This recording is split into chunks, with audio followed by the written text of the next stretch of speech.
আপনাদের শত্রুকে কিভাবে নাশ করবেন সেটা বুঝতে পারছেন না। আপনাদের ভিতরে যে হাই প্রিস্টেসের এনার্জি আছে এবং আপনাদের ভিতরে যে বুদ্ধি আছে, মা সরস্বতী আপনাদেরকে অন্য ধরনের একটা বিশেষ ধরনের ব্লেসিং দিচ্ছে, আপনাদেরকে বাক সিদ্ধি দিয়েছে।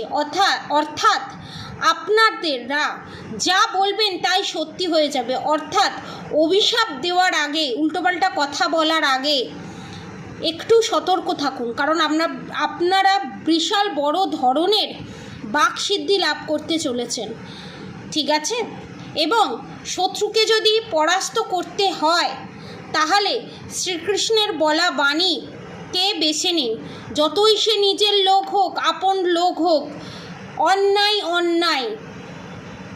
অন্যায়ের বিরুদ্ধে, অধর্মের বিরুদ্ধে অস্ত্র তুলতেই হবে আপনাদেরকে, যতই সে কাছের লোক হোক, যতই ইমোশনাল হোক। নাহলে শেষমেশ আপনারই গর্দান যাবে, আপনার শত্রু উল্টো চালিয়ে দেবে। আর কত সহ্য করবেন? সে সহ্য করা থেকে বেরিয়ে আসুন, পেজ অফ ওয়ান্সের এনার্জিতে আসুন।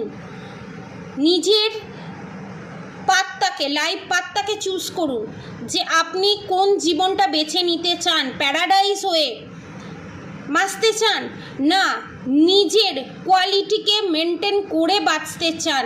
যখন আপনি নিজেকে ভালোবাসবেন এবং নিজের ভালো লাগা মন্দ লাগাগুলোকে প্রাধান্য দেবেন, তখন এমনি আপনাদের জীবন থেকে থার্ড পার্টি রিলিজ হয়ে যাবে এবং আপনাদের জীবনে যে থার্ড পার্টি শত্রু যে ঝড় তুলেছে সেটা শেষ হবে এবং আপনাদের ওপরে যে বাঁধন ক্রিয়া করা আছে সেটাও শেষ হবে এবং আপনাদের জীবনে নতুন সূর্যের উদয় ঘটবে স্বয়ং পিতৃপুরুষের আশীর্বাদে এবং আপনাদের ইষ্ট দেবতার আশীর্বাদে।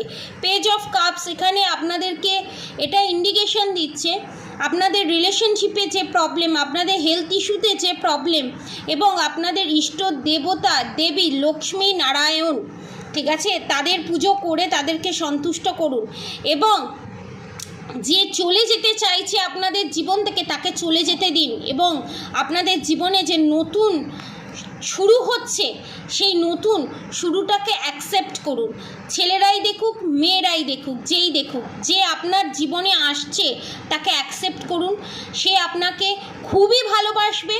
আপনি যে রিলেশনশিপে আছেন সেটা হচ্ছে কার্মিক রিলেশনশিপ, তাকে যেতে দিন এবং আপনার শ্বশুর শাশুড়ি এবং যা ননদ, আপনার হাজব্যান্ড, এখানে যে যাকে নিয়ে কষ্ট সহ্য করছে, ডিল করছে, সে হচ্ছে আপনার কার্মিক এবং হার্ট ব্রেক করার কারণই হচ্ছে তাই সোলমেটের সাথে যাতে আপনাদের পরিচয় হয় এবং আপনারা নিজের সোল পারপাস, লাইফ পারপাস যাতে করতে পারেন এবং শত্রু চোখের সামনে থাকার পরেও তাদেরকে কি করে হ্যান্ডেল করতে হয় এবং ধর্মের পথে চালিত হয়ে কারোর ক্ষতি কামনা না করে নিজের সোল পারপাস, লাইফ পারপাস কিভাবে করতে হয় অন্যের উপকার করে, সেটা শেখানোর জন্যই আপনাদের জীবনে আপনার শত্রুর এন্ট্রি ঘটেছে।